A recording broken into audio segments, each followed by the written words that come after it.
사무엘상 3장 1절로 14절의 말씀을 가지고 부르심이라는 제목으로 이 시간 하나님의 말씀을 나누고자 합니다.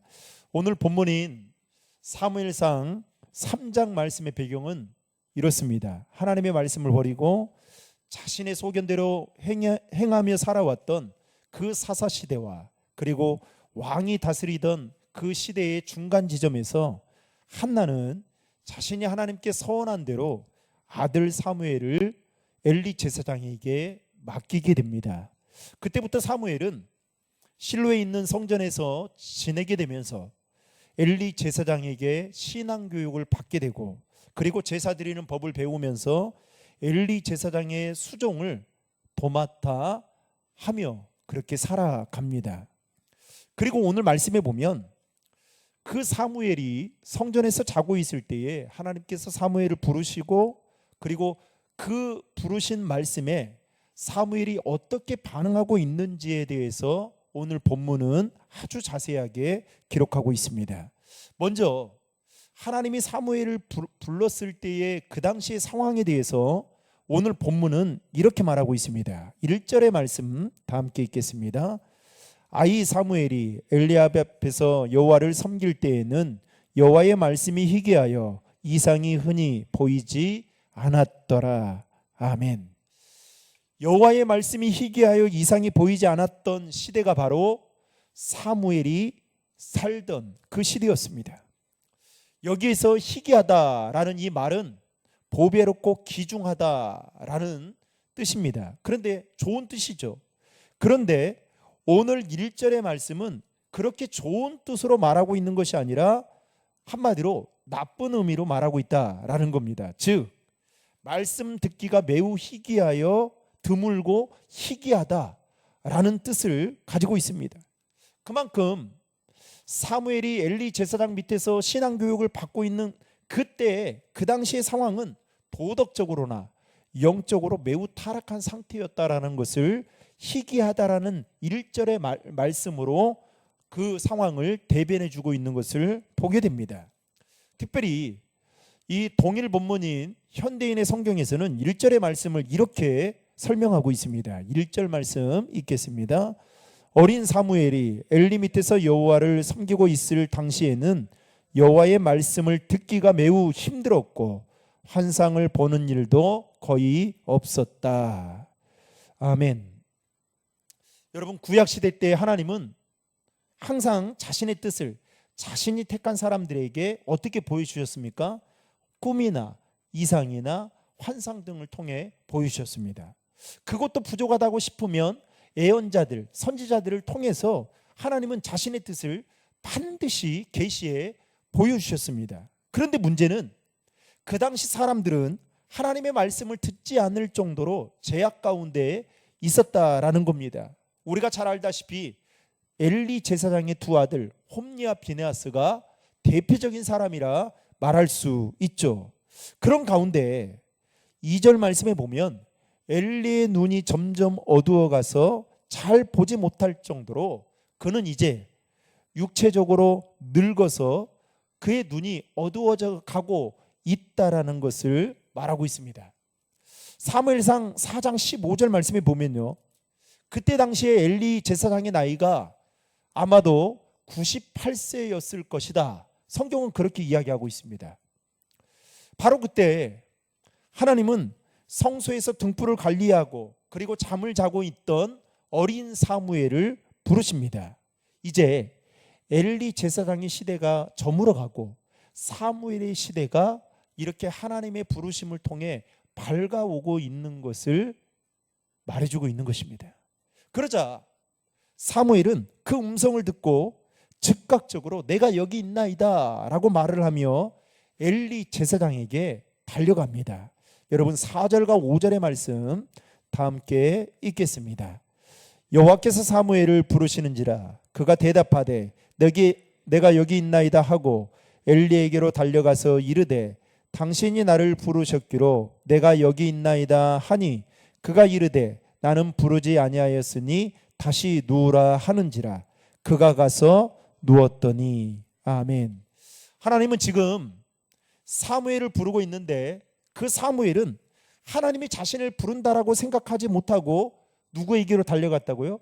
엘리 제사장에게로 달려갔습니다. 그가 자신을 부른다고 생각하고 달려갔습니다.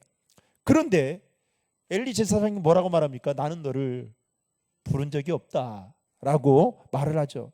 그러고 보면 잔뜩 사무엘은 아마도 그 성소에서의 생활을 하면서 긴장하고 있지 않았나라는 생각도 갖게 됩니다. 마치 이제 군대 입대한 이 초년병 군인이 어떻게 해요?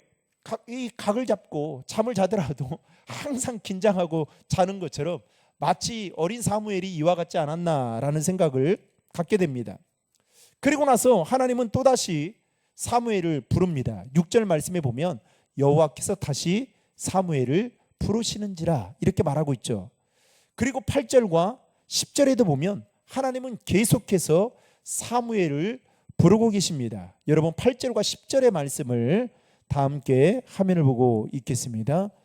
여호와께서 세 번째 사무엘을 부르시는지라 그가 일어나 엘리에게로 가서 이르되 당신이 나를 부르셨기로 내가 여기 있나이다 하니 엘리가 여호와께서 이 아이를 부르신 줄을 깨닫고 여호와께서 임하여 서서 전과 같이 사무엘아 사무엘아 부르시는지라 사무엘이 이르되 말씀하옵소서 주의 종이 듣겠나이다 하니. 아멘.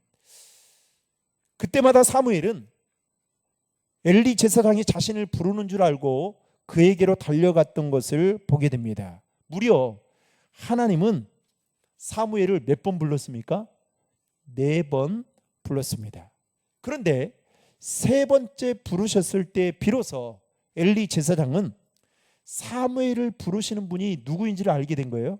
하나님이신 줄을 그때서야 깨닫게 됩니다.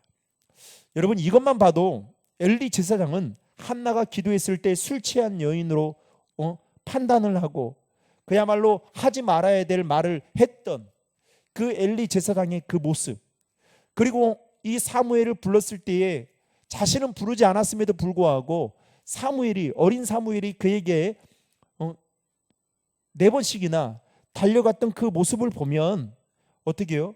그것을 보면서도 하나님이 부르신 것을 깨닫지 못했던 것을 보면 엘리 제사장은 제사장이었음에도 불구하고 영적으로 매우 어둔한 사람이 아니었는가 이렇게 짐작해 볼 수 있습니다. 여하튼 하나님께서 사무엘을 세 번째 부르셨을 때에 사무엘이 엘리 제사장에게 찾아오자 엘리 제사장은 그때서야 직감적으로 알게 됩니다. 즉 그래서 사무엘에게 이렇게 말하죠. 누가 너를 부르거든 그때는 이렇게 말해라.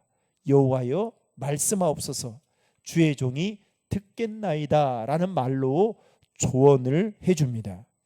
그 엘리 제사장의 조언을 듣고 이제 누워있던 사무엘을 하나님이 또다시 부르자 4번째 부르셨을 때에 그때서야 비로소 사무엘이 이렇게 응답하는 것을 볼 수 있습니다. 여러분 10절의 말씀 다시 한번 읽겠습니다. 여호와께서 임하여 서서 전과 같이 사무엘아 사무엘아 부르시는지라 사무엘이 이르되 말씀하옵소서 주의 종이 듣겠나이다 하니. 성경학자들이나 그 당시에 유대 역사가였던 요세푸스는 이 하나님이 사무엘을 불렀을 때의 당시의 나이가 12살 정도 되었을 것이다 이렇게 추정을 합니다. 오늘날로 말하면 초등학교 5학년쯤 되는 그런 나이였던 거죠.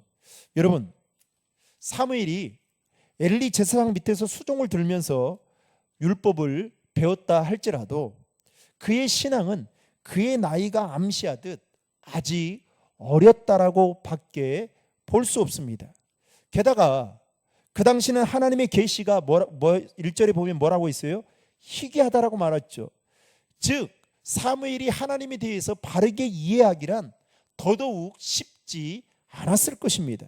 그러다 보니 이 어린 사무엘이 하나님의 음성을 듣고도 그것을 하나님의 음성으로 깨닫는다는 것은 그야말로 힘든 일이 아니었을까 이렇게 생각해 볼 수 있는 것이죠. 아니 하나님의 음성을 사람의 소리로 착각하는 것은 어쩌면 당연한 일처럼 보일 수도 있습니다. 그런데 오늘 말씀을 자세히 보시면 여러분, 사무엘이 하나님의 부르심에 응답하지 못한 이유에 대해서 성경은 이렇게 말하고 있습니다. 7절의 말씀 다 함께 읽겠습니다. 사무엘이 아직 여호와를 알지 못하고 여호와의 말씀도 아직 그에게 나타나지 아니한 때라. 아멘. 여러분, 문자적으로 보면 이해가 되지 않게 보입니다. 왜냐하면 우리가 잘 알다시피 사무엘은 젖을 떼면서부터 어디에서 지내게 됩니까? 성소에서 지내게 되었어요. 그리고 엘리 제사장 밑에서 그 성소의 등불을 관리하면서, 여러분, 서당계 3년이면 풍어를 읊는다고.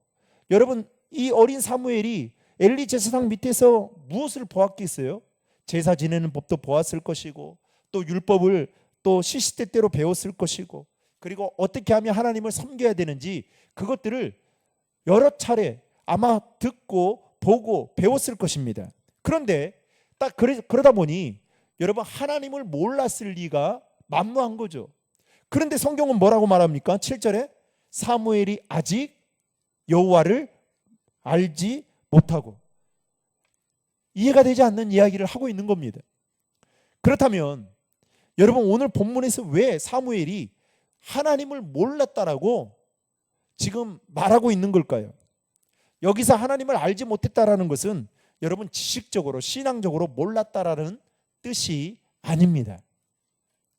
여기서 하나님을 알지 못했다라는 이 말은, 즉 사무엘이 하나님을 경외하고 신앙적으로는, 지식적으로는 알고 있었지만, 여러분, 하나님의 그 역사하심을 체험적으로는 알지 못했다라는 의미로 이야기하고 있는 것입니다. 대표적으로 여러분, 하나님을 알지 못했던 사람이 누굽니까? 우리가 사무엘상 1장과 2장을 통해서 살펴본 엘리의 제사장의 두 아들이었던 홈니와 피느하스가 여기 속한 사람들입니다. 즉 이들은 아버지의 뒤를 이어서 제사장이었지만, 그래서 제사장으로서 어떻게 제사를 드려야 되고 또 어떻게 제사장으로서 해야 될 일들이 무엇인지는 이론적으로는 빠삭하게 잘 알고 있었어요. 그런데 문제는 뭡니까? 체험적인 신앙은 없었다라는 겁니다. 그래서 여기서 7절에서 말하고 있는 이 말은 곧 사무엘이 이 지식적으로는 하나님에 대한 엘리 제사장으로부터 받은 교육받았기 때문에 그거에 대해서는 잘 알고 있었지만, 체험적인 신앙을 가지고 있지 못했다라는 겁니다. 이론적인 지식은 있었을지는 몰라도 그 체험적인 지식은 없었다라는 것을 말하고 있는 것입니다. 여러분, 신앙생활 하는 데 있어서 체험적인 신앙을 갖는 것이 얼마나 중요한지 모릅니다. 왜 중요할까요? 체험적인 신앙을 가진 사람은 방황하더라도 절대 떠나는 것이 아니라 또다시 하나님 앞에 돌아오기 때문입니다. 여러분, 기도해야 된다는 거, 우리가 주일 성수해야 된다는 거, 말씀 읽어야 된다는 거, 전도해야 된다는 거, 여러분 모르시는 분 계십니까? 다 알아요. 그런데 왜 그게 여러분 왜 즐겁지 않게 느껴져요? 기도하는 시간, 말씀 보는 시간이 왜 우리에게 따분하게 느껴집니까? 체험이 없으니까 그런 거예요. 말씀을 읽으면서 송이꿀처럼 다는 그 체험을 못하니까, 기도하는데 그 기도의 응답을 경험한 그 일들이 많지 않다 보니까 어떻게 해요? 그 시간들을 못 갖는 거예요. 그래서 사도 바울은 이에 대해서 에베소 4장 13절에서 이렇게 말하고 있습니다. 같이 한번 읽겠습니다. 우리가 다 하나님의 아들을 믿는 것과 아는 일에 하나가 되어 온전한 사람을 이루어 그리스도의 장성한 분량이 충만한 데까지 이르느니. 여러분, 즉 하나님에 대한 이론적인 지식만으로는 결코 그리스도의 장성한 분량에 이르기까지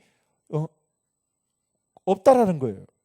즉 이론적인 지식뿐만 아니라 체험적인 지식이 균형을 이루게 될 때에 그리스도의 장성한 분량에 이룰 수 있다라는 것을 사도 바울은 강조하고 있는 것을 보게 됩니다. 그래서 저는 기도하고 있어요. 우리 7명 저를 포함해서 8명의 우리 단기선교 팀들이 말레이시아 땅에 가서 진짜 하나님 살아계심을, 하나님 진짜 살아계시는구나, 그것을 정말 눈으로 보고 돌아오는 시간이 되기를 간절히 기도하고 있습니다. 그래서 그 시간들을 통해서 우리 청년들의 입술을 통해서 내가 하나님 정말 의지하고 살아야 되는 거구나, 내 인생은 하나님 손에 달려 있는 거구나. 그동안 신앙생활 오랫동안 하면서 그 구약 성경에서 또 신약 성경에서 하나님의 그 놀라운 이적과 기적들이 그 말레이시아 땅에서도 동일하게 일어나고 있구나. 그러면 어떻게 하게 되겠어요? 그 경험을 하게 되면 여러분, 아이들의 인생이, 청년들의 인생이 변화됩니다. 제가 어제도 이제 신방할 일이 있어서 이제 신방을 하고 왔는데, 그러면서 권사님 한 분이 그래요. 다른 교회, 우리 인근에 있는 교회 이야기를 하면서 거기 있는 그 교회 학교 아이들이 막 방언을 한다는 거예요. 우리 아주 가까이 있는 교회입니다.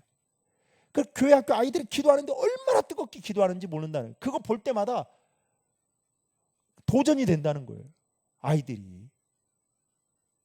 여러분, 백날 100번 이야기해 보십시오. 소용없어요. 그러면 그 체험을 하려면 어떻게 해야 되겠어요? 기도의 자리에 나와야 돼요. 여러분, 예배의 능력을 맛보려면 예배의 자리에 머물러 있어야 되고요, 말씀의 능력을 경험하려면 내 눈으로, 내 손으로 성경을 펴고 그리고 시간을 들여서 말씀을 읽어야 돼요. 여러분, 부흥의 은혜를 경험하려면 내 입술을 열어서 전도해야 돼요. 절대 공짜는 없습니다. 이런 관점에서 보면 사무엘은 어렸을 때부터 이 엘리 제사장 밑에서 수종을 들면서 많은 것들을, 이론적인 지식들은 배워왔지만 문제는 체험적인 지식, 체험적인 신앙은 부족했다라는 것을 이 말로 표현하고 있는 것입니다. 그러나 사무엘은 그 엘리 제사장의 조언을 듣고 하나님께서 그를 4번째 부르실 때에 어떻게 합니까? 우왕좌왕하지 않고 그 부르심에 응답하게 됩니다. 그리고 하나님은 그에게 11절에 이렇게 말씀합니다. 11절 말씀 같이 읽겠습니다.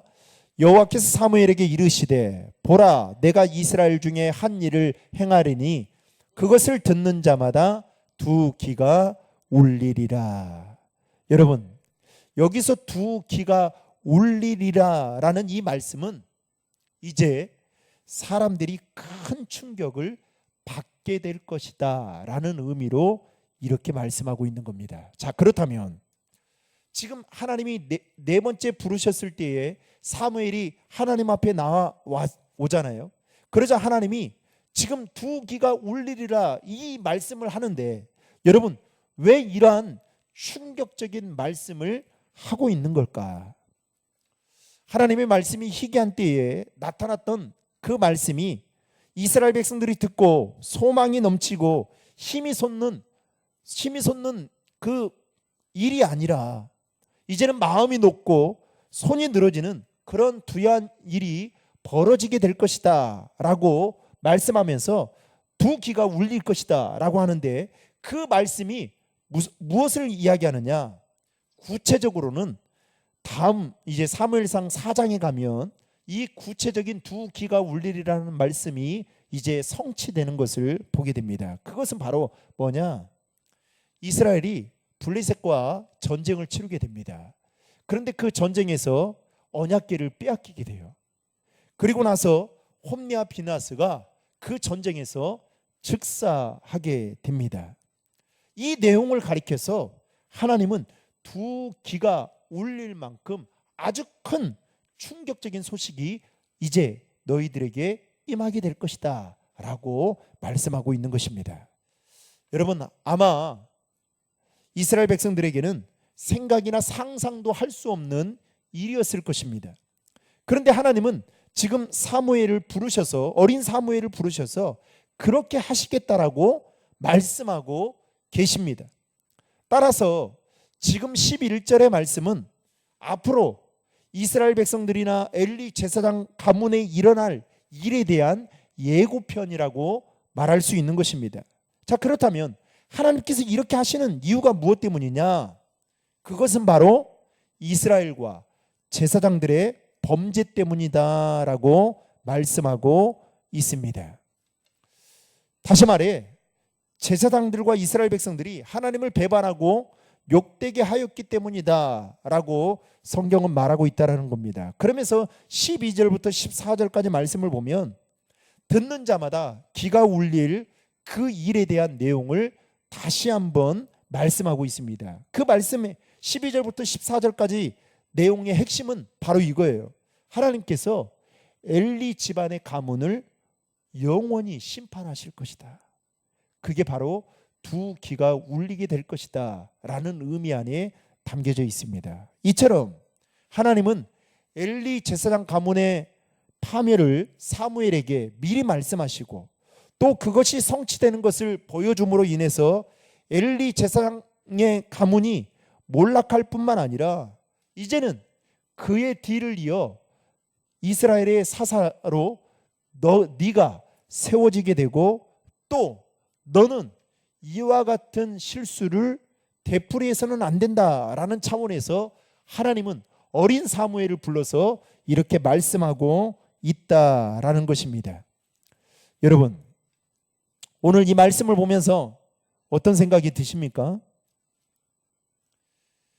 얼마나 그 시대가 영적으로 도덕적으로 타락했으면 하나님이 어린 사무엘을 불러서 지금 이와 같은 아주 섬뜩한 이와 같은 말씀을 하고 있는 걸까요? 특별히 오늘 말씀을 통해서 우리가 기억해야 될 것 두 가지만 간단하게 나누고자 합니다. 첫 번째로 하나님은 사무엘을 부르듯이 저와 여러분도 동일하게 부르신다라는 겁니다. 그러나 문제는 우리가 그 하나님의 부르심에 영적으로 깨어있지 못한다면 여러분 우리가 믿음으로 반응할 수 없다라는 거예요. 따라서 우리가 영적으로 깨어 있어야만 그 하나님의 부르심에 믿음으로 반응하며 나아갈 수 있다라는 겁니다. 여러분 창세기 22장에 보면 하나님께서 아브라함을 시험하려고 부르십니다. 그때 아브라함이 어떻게 반응하냐면 내가 여기 있나이다 라는 말로 응답을 합니다. 출애굽기 3장에도 보면 하나님께서 호렙산 떨기나무 가운데에서 모세를 부르십니다. 그때 모세가 어떻게 응답하느냐? 내가 여기 있나이다 라는 말로 응답합니다. 이사야서 6장에 보면 하나님이 이사야 선지자를 부르십니다. 그때 이사야는 뭐라고 반응하느냐? 내가 여기 있나이다 라고 똑같이 반응합니다. 사도행전 9장에 보면 하나님께서 예수님께서 환상 중에 아나니아라는 제자를 부르십니다. 그때 아나니아 제자가 어떻게 반응을 하느냐? 주여 내가 여기 있나이다. 여러분 사도행전 9장 10절의 말씀만 같이 한번 읽겠습니다. 그때에 다메섹에 아나니아라 하는 제자가 있더니 주께서 환상 중에 불러 이르시되 아나니아야 하시거늘 대답하되 주여 내가 여기 있나이다 하니.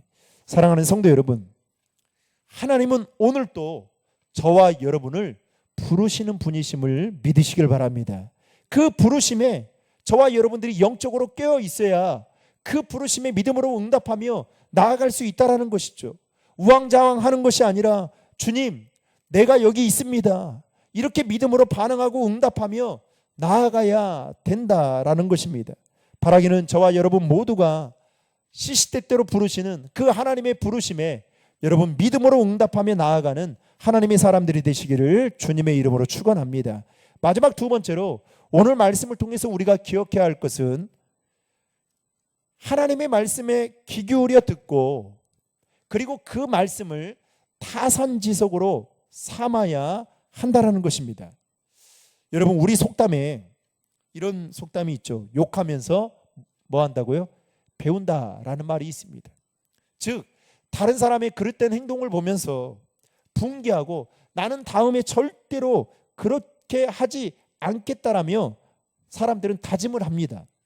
그런데 막상 여러분 자신이 그 위치나 그리고 그러한 상황에 처하게 되면 자신도 모르게 그와 똑같은 행동을 할 때가 있습니다.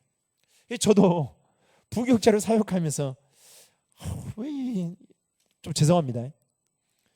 왜 이렇게 목사님을 만나게 했지? 이렇게 기도할 때가 몇 차례 있었어요. 그때마다 너무너무 힘들었어요. 그런데 주변의 선배 목사들이나 또 동기 목사들이 그때마다 저에게 했던 말이 있습니다. 야, 반면교사 삼고 타산지석 삼으라고 그렇게 만나게 한 거야. 근데 저는 인정하고 싶지 않았어요. 왜냐하면 저는요, 제가 목회하면서 목회는 정치라고 생각해 본 적이 없거든요. 그리고 저는 아무튼 상식적인 것은 교회 안에서 상식적인 것을 은혜로 덮는 것에 대한 아주 이게 불편한 마음을 많이 가졌습니다. 그래서 세상에서도 상식적으로 통하지 않는 것이 교회 안에서 은혜로 덮어져서 이거 이해해야 된다? 저는 더더군다나 이거 받아들이기 힘들었어요. 그런데 이것을 다 감아줘야 되고 또 이것을 그냥 알고 넘어간다는 것 자체가 참 힘이 들었어요. 그래서 하나님 왜 이렇게 저는 제가 목회를 배워도 지금 한참 배워야 될 텐데 제가 이것 배우라고 지금 하나님 이곳으로 보냈습니까? 이렇게 기도할 때가 좀 있었습니다. 그러면 또 하나님이 또 아주 인격적인 목사님 만나게 해주시고 그러다가 또 한 번 또 어렵게 하고 아무튼 그랬어요. 그런데 여러분 사무엘 역시도 아마 엘리 제사장 밑에서 지내면서 그 가정의 잘못된 행실들을 아마 보았을 거예요. 홈리와 비나스가 하는 행동들도 보았을 겁니다. 그러면서 어떻게 해요? 나름 비판은 못했을 망정 어떻게 해요? 나름 나는 저대로 절대로 저러지 말아야겠다라는 생각들을 아마도 했을 것입니다. 그러나 여러분 천하의 사무엘일지라도 연약하잖아요. 사람은 연약해요. 그들의 잘못을 그대로 답습하는 경우들이 있습니다. 그래서 하나님은 이 엘리 제사장 가문의 잘못된 것과 그 결과를 지적하면서 사무엘에게 지금 뭐라고 말씀하는 거냐? 우회적으로 그것을 타산지석 삼아서 너만큼은 절대로 이것을 경계하며 살아야 된다라는 의미로 지금 말씀하고 있는 것입니다. 즉 지금 엘리 제사장 가문에 대한 파멸에 대한 이야기를 하고 있지만 하나님은 지금 더 궁극적으로는 누구에게 말씀하고 있는 거예요? 어린 사무엘에게 말하고 있는 겁니다. 저도 마찬가지.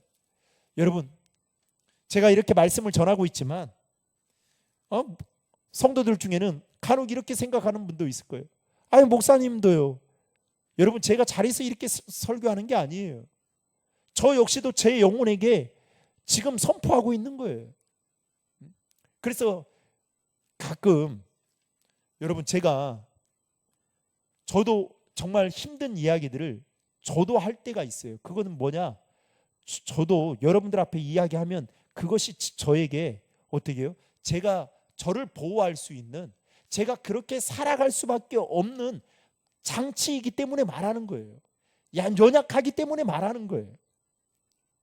사랑하는 성도 여러분, 성경에 왜 인간의 범죄와 그 모습들을 그렇게 많이 기록한 줄 아십니까? 저 같으면 성경에 복된 이야기만 하겠어요. 불편한 이야기, 여러분들이 듣기에 거북한 이야기는 저는 제가 만약에 신이라면 저는 적지 않을 거예요. 여러분 저에게 예언서의 말씀은 아마 없을 겁니다. 왜요? 여러분들 예언서 말씀 들으면 별로 좋아하지 않잖아요. 다 날마다 복복복복.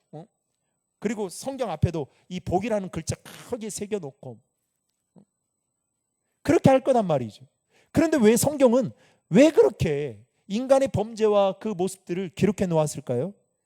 성도들로 하여금, 성경을 읽는 자들로 하여금 너희들만큼은 그것을 타산지석으로 삼아 똑같은 죄를 범해서는 안 된다라는 여러분 하나님의 우리를 향한 하나님의 그 사랑이 여러분 성경 안에 녹아져 있는 겁니다.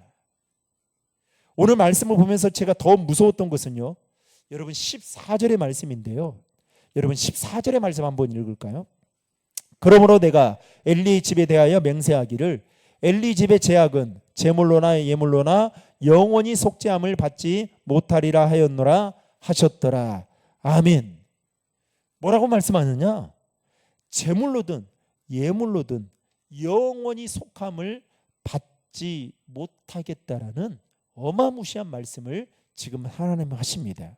그런데 여러분 그 이유가 13절에 나오고 있어요. 13절 말씀 같이 읽겠습니다. 내가 그의 집을 영원토록 심판하겠다라고 그에게 말한 것은 그가 아는 죄악 때문이니 이는 그가 자기 아들들의 저주를 자청하되 금하지 아니하였음이니라. 아멘.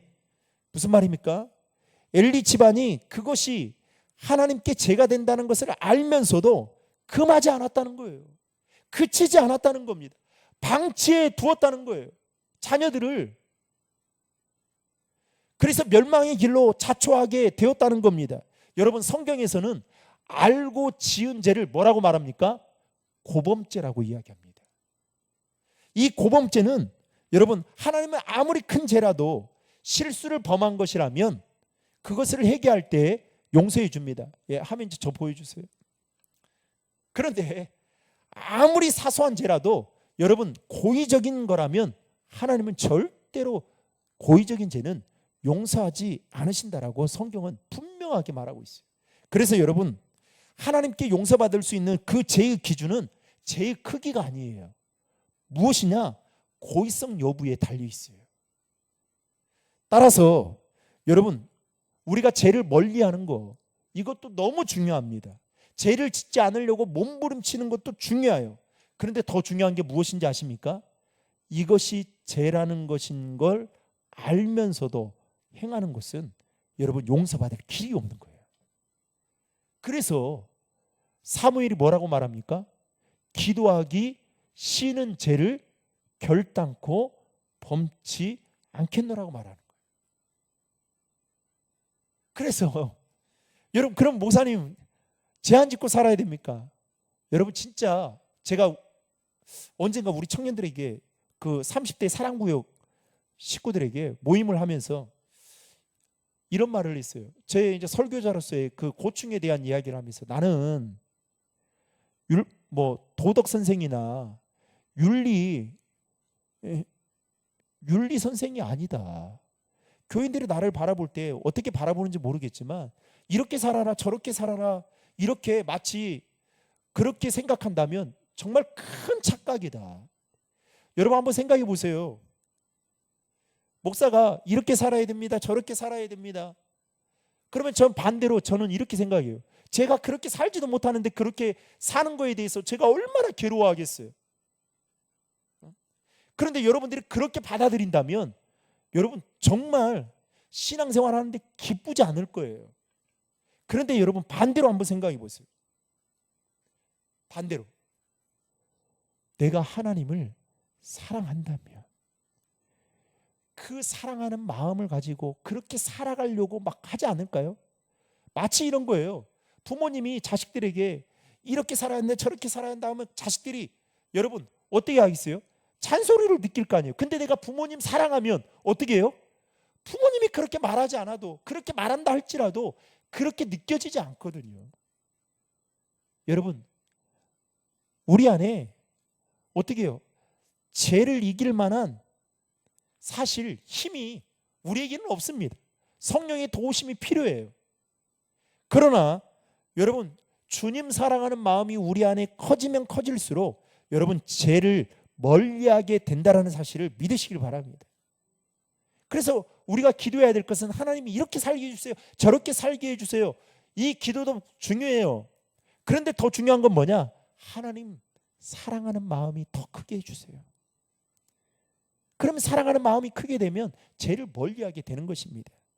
말씀을 맺겠습니다. 사랑하는 성도 여러분, 결국 하나님은 이 엘리 제사장 가문의 심판을 통해서 그 심판의 원인이 무엇인지 알려줌과 동시에, 그리고 앞으로 이제 엘리 제사장의 뒤를 이어 이제 사무엘의 시대가 다가오게 되는데, 그에게 결국 이 일을 통하여 그는 타산지석으로 삼고, 그리고 죄를 짓지 않기 위해 몸부림치는 삶을 살아야 된다라는 것을 이렇게 사무엘에게 우회적으로 말씀하고 있는 것을 보게 됩니다.